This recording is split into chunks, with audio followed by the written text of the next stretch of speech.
వాళ్ళారా, యేసుక్రీస్తు అందరికీ వందనాలు. మరి మన యొక్క బైబిల్ వర్తమానం కొరకై మొదటి సమూయేలు గ్రంథము 14వ అధ్యాయము 6వ వచనం చదువుతానండి. మొదటి సమూయేలు గ్రంథము 14వ అధ్యాయం 6వ వచనం. యోనాతాను, ఈ సున్నతి లేని వారి దండు కాపరుల మీదకి పోదం రండి, యెహోవా మన కార్యమును సాగించునేమో, అనేకుల చేతను కొద్దిమంది చేతను రక్షించుటకు యెహోవాకు అడ్డమా అని తన ఆయుధములు మోయవానితో చెప్పగా. ఈ సందర్భంలో మనం చూస్తుంటున్నాము, మరి ఫిలిస్తీయులు దండె తెచ్చుంటున్నారు. సౌలు అతని సైన్యము యోనాతాను కూడా చేరి ఫిలిస్తీయులకు ఎదురుగా పోతున్నారు. ఫిలిస్తీయులు అయితే విస్తారమైన దండుగా వచ్చి చేరిట్టున్నారు అక్కడ.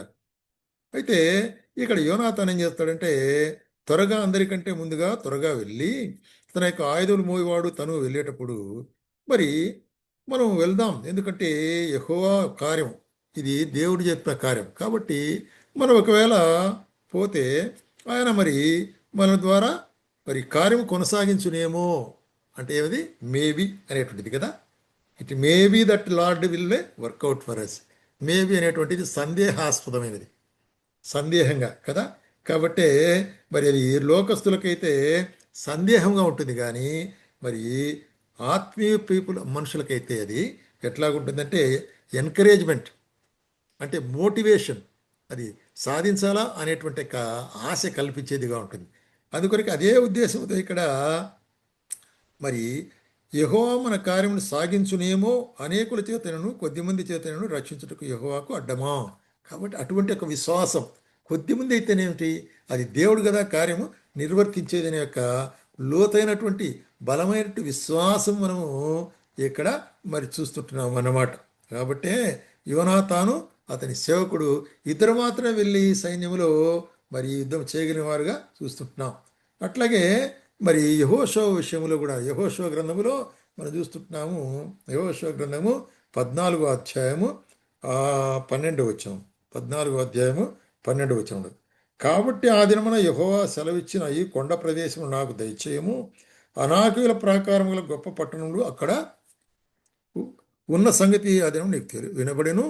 యెహోవా నాకు తోడయుండినెడలా, యెహోవా సెలవిచ్చినట్లు ఆ దేశమును స్వాధీనపరుచుకుందును.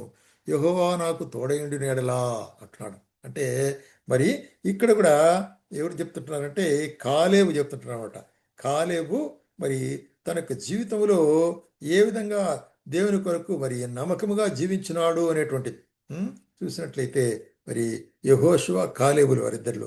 ఇక్కడ కాలేబు యొక్క విషయం చూసినట్లయితే యెహోవా చెప్పినట్లు మోషేకు మాట సెలవిచ్చినట్లు ఇశ్రాయేలు అరణ్యములో నడిచిన ఈ 40 సంవత్సరములను 45 ఏండ్లు ఆయన నన్ను సజీవునిగా కాపాడి ఉన్నాడు. ఇదిగో నేను ఇప్పుడు 80 ఏండ్ల వాడను.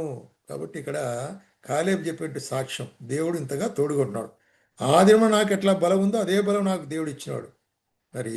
నేను ఇప్పుడు వెళ్ళబోయేటువంటి వారు అనాకీయులు, వారు బలమైన వారు, బలమైన దుర్గములు కలిగిన వారు, శత్రువులు.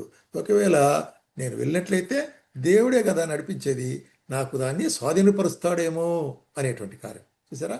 కాబట్టి దేవుడే దాన్ని నెరవేరుస్తాడు, కాబట్టి ఆయన స్వాధీనపరుస్తాడు అనేటువంటి విశ్వాసము ఇక్కడ మనకు బయలుపరచబడుతుంటుంది. అట్లాగే 2వ సమూయేలు గ్రంథము 16వ అధ్యాయములో ఇక్కడ దావీదు విషయంలో వచ్చినట్లయితే 12వ వచనములో, యెహోవా నా శ్రమను లక్ష్యపెట్టినేమో, వాడు పలికిన శాపములకు బదులుగా యెహోవా నాకు మేలు చేయునేమో. చూసారా ఇక్కడ కూడా ఎటువంటి విశ్వాసం అంటే, ఇక్కడ అబ్షాలోముకు భయపడి, అంటే అబ్షాలోము దుర్మార్గముగా దావీదును తరుముతుంటున్నాడు. కాబట్టి దావీదు అతనితో కూడా ఉన్నవారు అరణ్యములు నడుచుకుంటూ పోతుంటారు. అక్కడ ఏమైందంటే, అక్కడ షిమి అనేటువంటి వాడు దూషిస్తుంటున్నాడు రాజును. దుర్మార్గుడా అంటున్నాడు, చీ పో అంటున్నాడు, నీవు నిన్ను వెలగొట్టినటువంటి యొక్క సౌలు ఇంటి వారి గురించిన శాపం నీ మీదకి వచ్చింది, కాబట్టి నీ కుమారుడిని చేస్తున్నాడని అట్లాగా ఈ విధంగా మాట్లాడుచు శపిస్తూ మట్టిని ఆయన మీద పోస్తూ వస్తుంటున్నాడు. అంటే అంత వ్యతిరేకంగా మాట్లాడుతూ వచ్చినప్పుడు దావీదుకి కోపం వచ్చిందా? రాలేదే. అందుకొరకే దావీదు ఏమంటాడంటే, యెహోవా నా శ్రమను, నా శ్రమను చూసి వాడు పలికినట్టు శాపము, కాబట్టి ఆ యొక్క షిమి పలికినట్టు శాపానికి బదులుగా నాకు మేలు చేయనేమో. అది దేవుని మీద ఉన్నటువంటి ఒక విశ్వాసం. కాబట్టి వాని శాపము, వాని తిట్లు, వాని దూషణలు అనేక సందర్భాల్లో మన జీవితాల్లో కూడా మరి అనేకులు మరి ఒకవేళ మనకు కాని వారు దూషించవచ్చు, మన గురించి చెడుగా మాట్లాడవచ్చు. అయితే అటువంటి సందర్భాల్లో మనకు కలగాల్సిన ధైర్యం ఏంటంటే దేవుడు ఆ యొక్క ఆ శాపములన్నీ ఆశీర్వాదములుగా మారుస్తాడేమో, కాబట్టే దాన్ని అనుమతిస్తున్నాడు. ఆ అసమాధానాన్ని సమాధానంగా మారుస్తాడేమో, కాబట్టి దాన్ని అనుమతిస్తున్నాడు. ఆయన యొక్క మనోభావమును కలిగిన వారు ఉండాలనేది ఈ వాక్యం మనకు హెచ్చరించేదిగా ఉంటుంది అన్నమాట. అటువంటి మనోభావం కలిగినప్పుడే మనము దేవుని యందు బలమైనటు వారముగా మరి జీవించగలము. అట్లాగే ఇర్మియా గ్రంథంలో కూడా, ఇర్మియా గ్రంథము 36వ అధ్యాయములో ఇక్కడ ఏమంటున్నాడంటే, రైట్, ఇర్మియా ఎక్కడుంటున్నాడు ఇప్పుడు? యూదారాజైన యోషియా కుమారుడు యెహోయాకీము 4వ సంవత్సరం యెహోవాకు ఇర్మియాకు ప్రత్యక్షమై ఏం చెప్పిందంటే, నేను యూదా వారికి చేయను ఉద్దేశించే కీడంతటిని గురించి వారు విని నేను వారికి దోషమును వారి పాపము పరిహరించినట్లు తమ దుర్మార్గతను విడిచి పశ్చాత్తాపడుదురేమో అనేది దేవుని ఉద్దేశం. కాబట్టి దేవుడు ఏమంటున్నాడంటే, చూడి, ఇర్మియా నీవు వెళ్ళి మరి నేను చెప్పినట్టు కార్యములన్నీ ఆ పుస్తకంలో రాసినాడు. నీ కూడా బారూకు ద్వారా నేను వెళ్ళలేను, ఎందుకంటే నేను మరి నిర్బంధించబడి ఉంటున్నాడు. అప్పుడు కట్టల్లో ఉంటున్నాడు, జైల్లో ఉంటున్నాడు ఇర్మియా. కాబట్టి బారూక్ అనేటి తన అసిస్టెంట్ అక్కడ పిలిచి నువ్వు వెళ్ళి అది మరి వారితో మాట్లాడు, ఒకవేళ ఆ మాట విని వారేమో మారు మనసు పొందుతారేమో అనేది. కాబట్టి ఇక్కడ చూస్తుంటున్నాము 7వ వచనంలో, ఒకవేళ వారి విన్నపములు యెహోవా దృష్టికి అనుకూలమగునేమో, ఒకవేళ వారు తమ మార్గములు చెడు మార్గములు విరుతురేమో, నిజముగా ఈ ప్రజల మీదకి ఉగ్రత మహాకోపం వచ్చునని యెహోవా ప్రకటించున్నాడు అని చెప్పినాడు.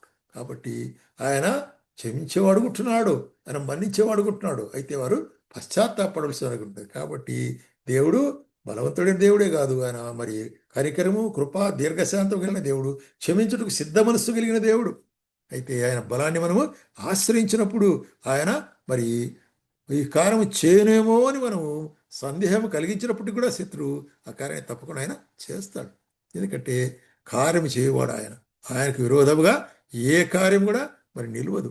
ఆయనకు అసాధ్యమైనది ఏ కార్యము లేదు. కాబట్టి ప్రియమైన సోదర సోదరి, ఈ యొక్క వాక్య భాగం ద్వారా మనం నేర్చుకునే కార్యం ఏంటంటే, మన సందేహములు మరి ఆయన నివృత్తి చేసేవాడు ఉంటున్నాడు. ఎప్పుడైతే మనం ఆయన చిత్తానుసారంగా ముందుకు సాగుతామో మన సందేహాల్లో కూడా మనకు ఆయన తోడుగా ఉండి సందేహాన్ని నివృత్తి చేసి సహాయం చేసేవాడుగా ఉంటున్నాడు అనేటి కార్యాన్ని మనకు ఇక్కడ బయలుపరచబడేది ఉంటుంది. కాబట్టి ఎటువంటి సందేహం ఉన్నప్పటికీ కూడా, ఎటువంటి సంశయం ఉన్నప్పటికీ కూడా దేవుని ముందుగా పెట్టుకొని ఆయన విశ్వసించి ఆయన బలమందు, ఆయన శక్తి ఎందు, మరి ఆయన ప్రేమ ఎందు మనం నమ్మకం ఉంచినట్లయితే ఆయన మన కార్యాలు సఫలపరిచేవాడుగా ఉంటున్నాడు, నెరవేర్చేవాడుగా ఉంటున్నాడు.